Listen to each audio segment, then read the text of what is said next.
Alors, les transferts de compétences le plus fort et le plus important, c'est la création d'un budget de la zone euro sur lequel se prononcerait souverainement cette Assemblée, alimenté pour commencer par le transfert de l'impôt sur les bénéfices des sociétés. Donc cette Assemblée voterait l'assiette et le taux de l'impôt sur les bénéfices des sociétés. Ça pourrait représenter, alors suivant la taille du budget que fixerait cette Assemblée, ça on ne peut pas le décider dans le traité, évidemment c'est l'Assemblée qui le déciderait, mais on peut imaginer que le taux de l'impôt sur les sociétés qui alimenterait le budget de la zone euro serait peut-être de l'ordre de 10 ou 15 ou 20%, et ensuite les pays ajouteraient un taux additionnel de 10 ou 15 ou 20%. Aux États-Unis, le taux fédéral est plus important. Aux États-Unis, on a un impôt sur les sociétés au niveau fédéral. Le taux est actuellement de 35%. Trump veut le baisser à 15 d'ailleurs, mais jusqu'ici, il a été à 35 depuis très longtemps. Et les États fixent un taux additionnel qui est beaucoup plus faible, entre 5 et 10% sur les États. Dans le cadre de la zone euro, on imagine quelque chose de plus équilibré, où sans doute quand même les États voudraient garder pour leur budget propre un taux substantiel, et sans doute les députés nationaux choisiraient un taux plus modéré. Mais dans tous les cas de figure, on parle de ressources importantes. C'est-à-dire que avec un taux de 10 ou 15%, on pourrait avoir des recettes de l'ordre de 1 point de PIB, 100 milliards d'euros de la zone euro. Donc ça permet de faire beaucoup de choses. Juste pour prendre un point de comparaison très simple, Erasmus, on adore tous, c'est super. Bon, c'est 2 milliards d'euros par an, hein.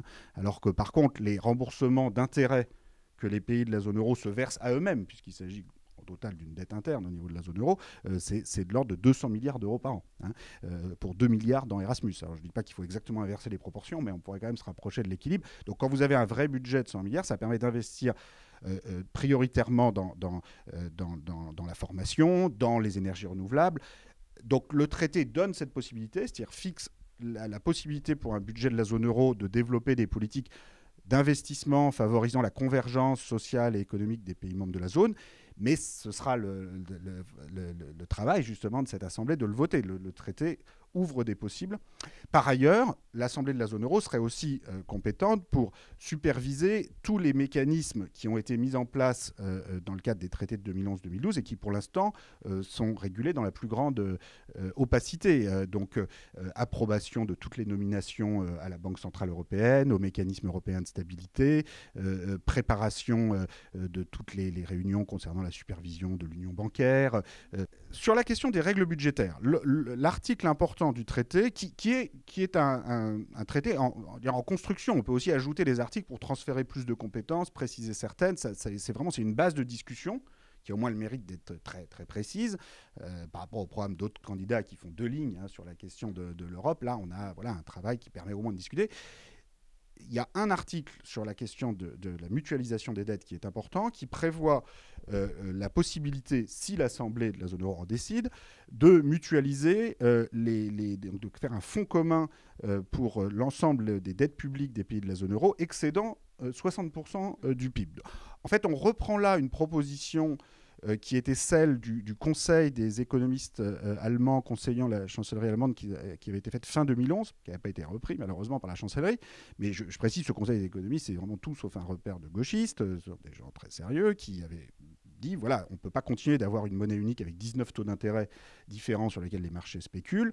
Donc on va faire un fonds commun pour les dettes, ce qui ne veut pas dire que chaque pays rembourse la dette des autres, si on continue de garder les codes-parts sur combien tout le monde a mis dans le fonds. Mais par contre, ce qu'on met en commun, c'est le taux d'intérêt, puisqu'après on refinance cette dette avec des eurobonds, enfin une dette publique commune, ce qui facilite quand même aussi le travail de la Banque centrale européenne pour mener sa politique monétaire. Tout ce qu'on ajoute à cette proposition, mais c'est quand même un ajout important, c'est le volet politique. C'est-à-dire que nous, dans le système qu'on propose, c'est justement l'Assemblée démocratique de la zone euro qui sera responsable de décider le rythme auquel on ramène ce fonds vers zéro, le rythme de rééchelonnement finalement de la dette grecque, des différentes dettes qu'on met en commun au-delà de 60% du PIB. Alors que dans le schéma proposé fin 2011 par le Conseil des économistes allemands, c'était du pilotage automatique, c'est-à-dire qu'il y avait un chemin sur 20 ans permettant d'apurer ce fonds à zéro au bout de 20 ans. Ça ne nous paraît pas raisonnable parce que vous ne pouvez pas décider 20 ans à l'avance. Suivant si vous êtes en récession, en boom, vous n'allez pas faire les mêmes remboursements. Donc c'est vrai que nous, on remplace le pilotage automatique par la démocratie. Donc ce serait, si l'Assemblée faisait le choix de mettre en commun effectivement l'ensemble des dettes au-delà de 60% du PIB, ça veut dire que de facto, plus aucun pays ne serait sur sa dette propre au-delà des critères budgétaires de 60% du PIB.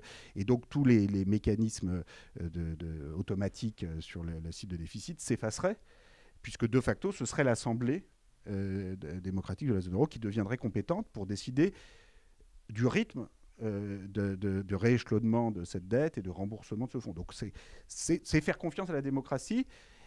Bon, ce qui est quand même la façon dont ça se passe dans tous les pays du monde. C'est-à-dire, dans tous les pays du monde, c'est le Parlement qui décide du niveau du déficit, du niveau auquel on rééchelonne une dette. La grande leçon, quand même, de la crise financière de 2011, 2012, 2013, enfin, qui commence en 2007, mais qui en 2011, 2012, 2013 se caractérise par une rechute de l'activité économique en zone euro, alors que les États-Unis, eux, poursuivent leur remontée qui avait commencé dès 2010. En Europe aussi, ça a commencé en 2010, mais on a cette rechute d'activité en 2011, 2012, 2013 parce qu'on a cherché, à cause des critères automatiques, à réduire les déficits trop vite. Et je crois que ça, c'est quelque chose maintenant que tout le monde admet. Si on regarde les courbes de croissance zone euro, États-Unis, il n'y a pas photo. Donc voilà, contourner la démocratie, remplacer la démocratie par des règles automatiques, ça n'a pas marché. C'était le contrat initial de 1992 avec la création de la monnaie unique. Peut-être que ça marche plus ou moins par temps calme, mais quand vous êtes en crise financière, et il y aura toujours des crises financières dans le capitalisme, la démocratie parlementaire, c'est encore ce qu'on a de moins bête sous la main pour essayer de prendre des décisions. Le Congrès américain, malgré tous ses défauts, je ne vais pas magnifier le fonctionnement, ils ont pris des décisions moins bêtes que nous en 2011, 2012, 2013. C'est-à-dire concrètement, ils ont été plus pragmatiques sur le niveau du déficit pour relancer la machine. Et finalement, à la fin, ça a mieux marché, parce que quand vous étouffez la croissance, vous avez plus de chômage, vous ne réduisez pas les déficits, vous perdez sur tous les tableaux.